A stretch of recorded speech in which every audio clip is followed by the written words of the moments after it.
Well, good morning, ladies and gentlemen. Good afternoon, depending on when you're watching, what time zone you're watching this broadcast from Travel Mole and Virtually Yours Travel Show. We've got an expert panel here today to talk about Zambia, and in particular about sustainability within Zambia.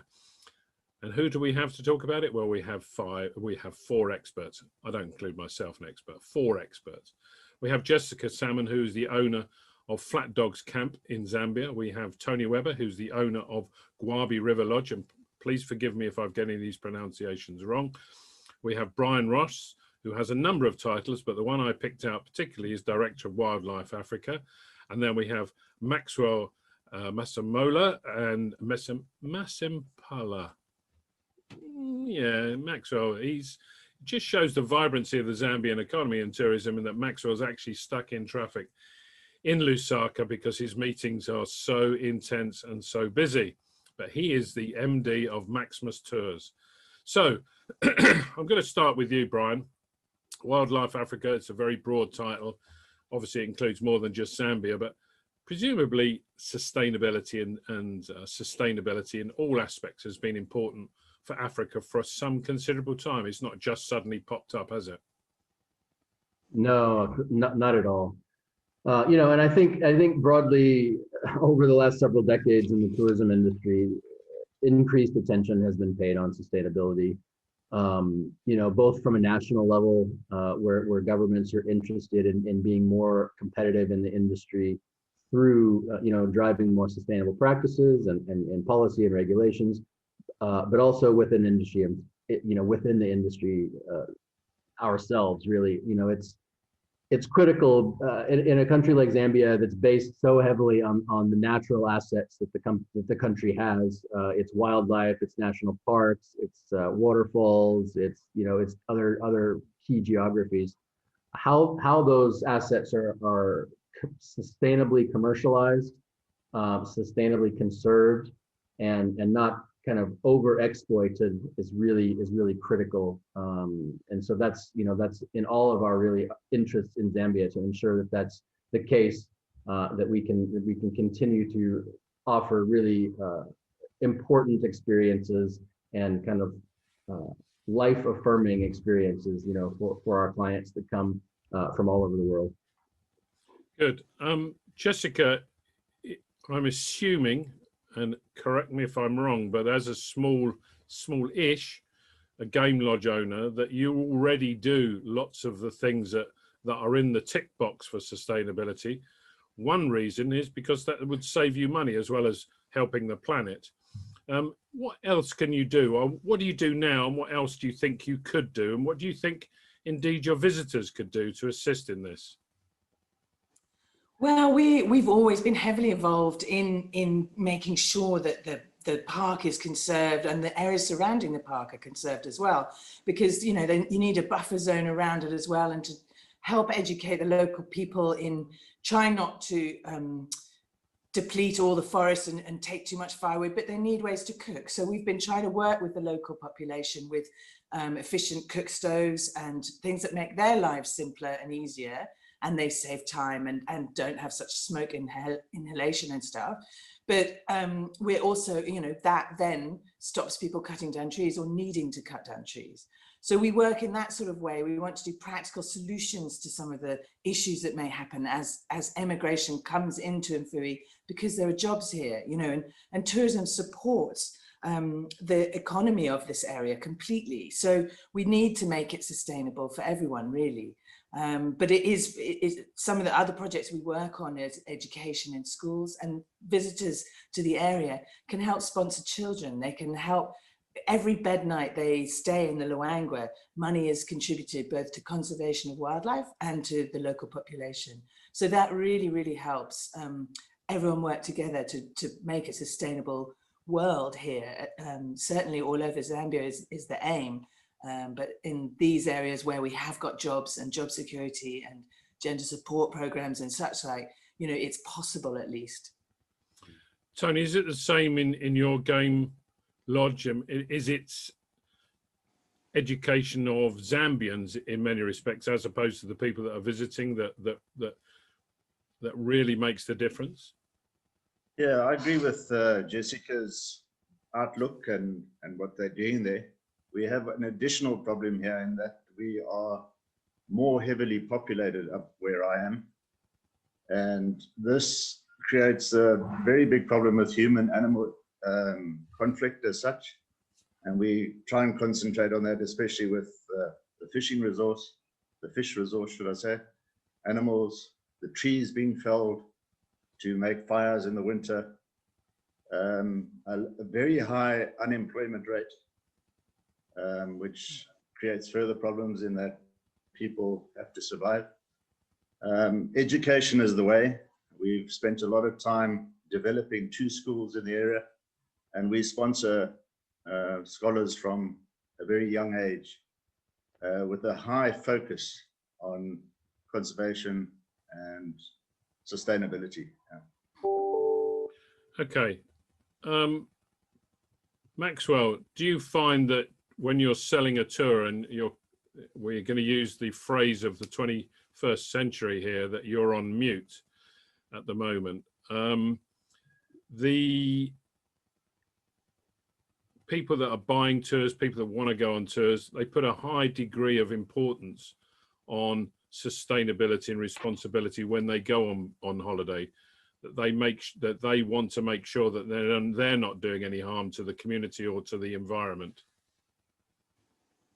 That is true. In the past, it was easy for you to sell a package without having a question being posed on your side about what you are doing to help with your communities or with the environment that you are living in.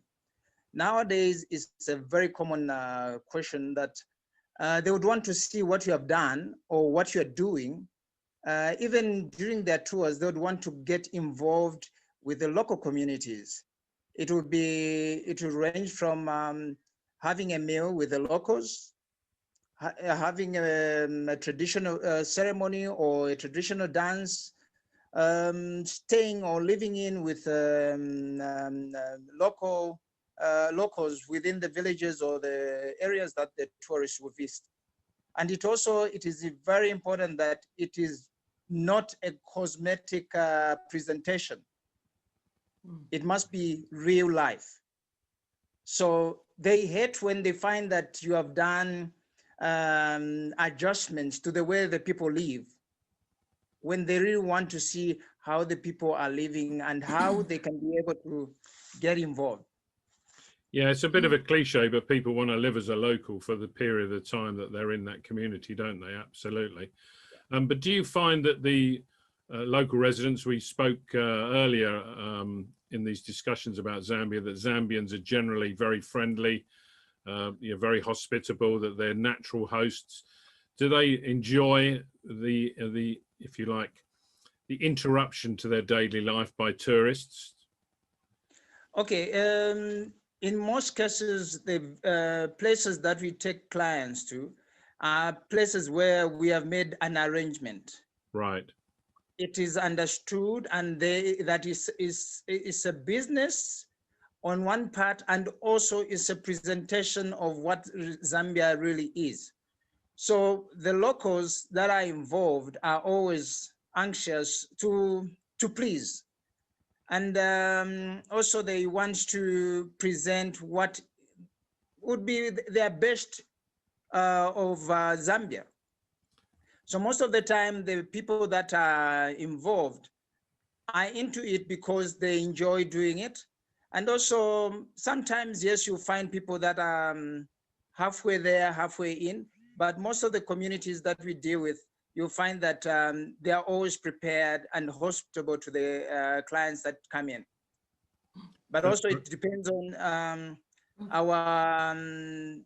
how we also introduce the topics to the clients, because they must know the do's and don'ts, and then the taboos or whatever cultural aspects that they need to know before they go into a village. Excellent. Yeah, I think if I if I walked into a village dressed in a shirt and started crooning like Frank Sinatra, it might not go down so well. So, but it's interesting as well, because when you ever read any review, I mean, almost any detailed review of a holiday, it's often not what you eat or what you see, it's the people you meet and it's relationships, and you can get very, very close relationships in a very short period of time. Brian, on a more general aspect, is it education that's the key to this, not just of visitors, if you like, of the Western world or the developed world, but is it also education of citizens? I've found that when I go around the world, here in the UK, you go to a hotel and they don't do things as the way they should. It's more often the people that are staying there will actually point out the inadequacies of their sustainability. Yeah, it's a good question. And I mean, it always goes, it's always both ways, right? I mean, tourism is a meeting of one side on the other side, which is what makes it magical, right? Because clients come in, they see the environment, they see how different it is from what they're used to. They see, it's just a new perspective on things. And I think there's a lot of value, the education goes both ways. Within the industry itself, we do a lot of work on engaging a lot of kind of the business associations, the tourism associations, on how we can further integrate local communities in the economic value chain of tourism, right? So, and this is even from an industry competitiveness standpoint. So you have kind of the economic aspect of it. You have the health. Tony mentioned the human-animal conflict. There's then obviously the renewable energy aspect as well. So it's all, it's a big mix, and everyone kind of in that has their experiences to bring to it, has their observations to bring to it, have the perspectives that they bring to it. And like Max said as well, especially kind of on the cultural aspect, nobody wants a manufactured experience, right? They don't want something that's fake. They don't want something that's people are putting on a show, right? I mean, there's a time and a place for that, but in kind of these village cultural visits or engagements, it's much more personable and authentic in that sense. And so I think, the magic of travel is that your world, you bring something to that experience and to the people you engage, and then you also those people also bring something to you, and that's what makes it so amazing and kind of perspective changing, I would say. Yeah, I agree. I think if you're going to watch some local dance or listen to some local music, unless you're Prince Charles, you want it to be for the right reasons. You don't want it just for you. You want it for for an occasion or whatever it might be. Jessica, one of the quandaries, one of the balancing acts, obviously, in sustainability, is that, like yourself, like Tony, like Maxwell, I don't suppose you're running at 100% capacity at the moment, and I suspect that even in good times, that's not the case. So more tourism actually equates to perhaps more pollution and more threats to conservation and to sustainability. It's a fine balancing act. How do you handle that? I mean, over tourism in Zambia would sound ridiculous at the moment, but it may not be in the future. It's true, and hopefully Zambia will, and this kind of platform will help us fill Zambia tourists. But you're right, and how we do it is we include in our rates per bed night. There's a fee that does go into the community to recycling, to all plastic bottles are recycled by a gentleman who then builds walls with them in our area and such like. We need to keep trying to raise money for conservation in the area as well, because the Conservation South Luangwa and various other conservation programs also rely on the number of people visiting, because their bed night fees also go into contributions to them. But I think most people in our area are building in a sustainable way, simply because you can't do anything else in Zambia, really. There's not many ways to import something from overseas. We tend to buy local and use local, which stops too many things being transported such large distances and such like. For example, in the camp, we only use produce that's grown in the area. So that sort of sustainability is happening. And I think with more visitors, that would just grow the number of farmers that we're able to supply camps and such like. So I think that that could be positive as well, actually. Sure. Tony, do you get much support, if you like, for your own education? You as a game lodge owner must require at times advice, maybe methods in how to conduct your business and so on. You've probably been in the business some time, but even I, as an old dog, can be taught new tricks. Do you think that, do you get much support from, say, the Zambian government or the Zambian Tourism Agency or other, or Wildlife Africa, for example, that would give you some guidance? Hard question to answer. I would say that's why I asked it. There is support out there, but hard to come by. It's hard to follow up on, hard to get leads into it.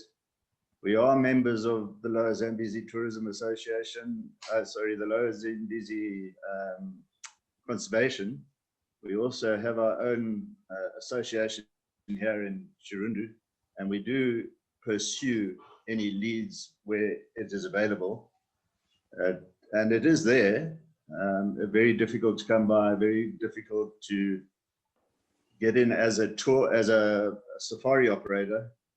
You need to be a member of an association and show a group approach to it to gain access as such. But it is there. Yeah. Fair enough.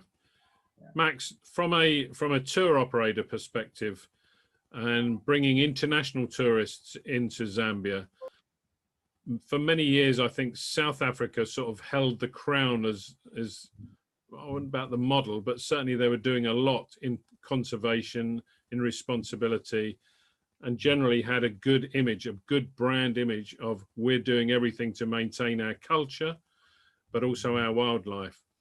Do you think from a Zambian tour operator perspective that you would do well if Zambia, through vehicles like this, up to their game in terms of their brand image for sustainability? In other words, if you say Zambia, you immediately think that's a good place because I'm not going to do any harm. I'm only going to do good by going on vacation there. Well, it's true. If Zambia given the right opportunities of exposure, Zambia can actually even beat South African models, because Zambia, in terms of when you look at development, it's not as developed as South Africa, where it looks more European than Africa. And then when you look at the Zambian part, it's there are 73 tribes, and the multitude of diversity is also something that is intriguing for tourists when they come in. They'll learn something from the Tongas, they'll learn something from the Bembas, they'll learn something from the Nyanjas, the Lozis, and in that short period of stay, they'll learn how the different tribes stay together as one. And then also when we look at Zambia's approach to conservation, a lot of the hot tubs of tourism, Lower Zambezi, Livingstone, South Luangwa, Kafue, just to name a few, have got a very direct responsibility to making sure that they help where the government is failing, to chip in trying to help. They help in providing equipment, providing logistics, and also the education part of the locals, so that the locals do not become the destroyers of their own future joy. And of course, there's also a question that you made mention earlier about heavy traffic of tourists. I think in Zambia, we have just said, okay, we'll manage the traffic that we receive, but we don't want it to be out of context where it becomes a negative effect on the image of the country, on sustainability, and also maybe on the cultural aspect of the people that are around the tourist destination. So we want a balanced approach so that there's not too much of anything, everything is balanced, to a sustainable level. The animals are comfortable, the people are comfortable, and the tourists are happy when they come in. Good. I think Max is going for the job of Minister of Tourism here, aren't you, Max? Yeah, good man. I'm already late for that job. There's no doubt about it. I mean, I think that's an ideal scenario, because unless it's a positive impact on citizens of Zambia, then you've got to question the whole raison d'etre for tourism if it's not a positive impact. Brian, I'll give the final word to you. It's been a very, very interesting conversation. I could go on for hours about this, but generally, what's the future hold for Zambia in terms of its conservation? Are you confident? Is there lots of work still to be done, or do you think that they're going in the right direction? There is a lot of work to be done, but I'm personally very confident that we're headed in the right direction. Yeah, I've been working kind of in another capacity. I've been working for the last couple of years with the Ministry of Tourism and Department of National Parks to bring in more partners, essentially. And we're really seeing this happen. You know, African Parks, their footprint is increasing in Zambia. Frankfurt Zoological Society is doing fantastic work in North Luangwa and Sumbu National Park. We're working with a couple of other WWFs and the Peace Parks who are getting more involved in partnering with Department of National Parks to manage resources, to manage national parks, to improve protection, law enforcement, etc. So I'm personally extremely excited about the direction of conservation in Zambia. I think there, as I said, there is a lot to be done.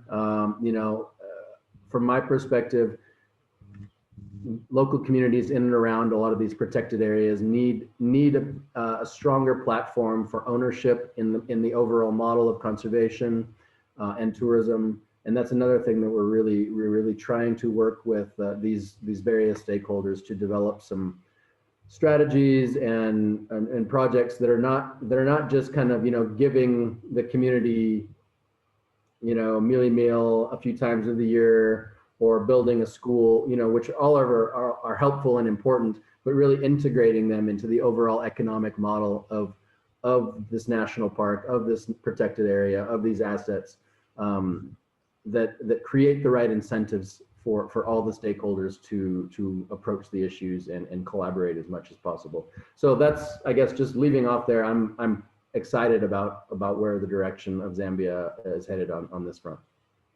Good. Well, I see some nodding people here on the discussion. So thank you very, very much, Brian. Thank you, Jessica. Thank you, Tony, and thank you, Max. You can get back in your car now and go back.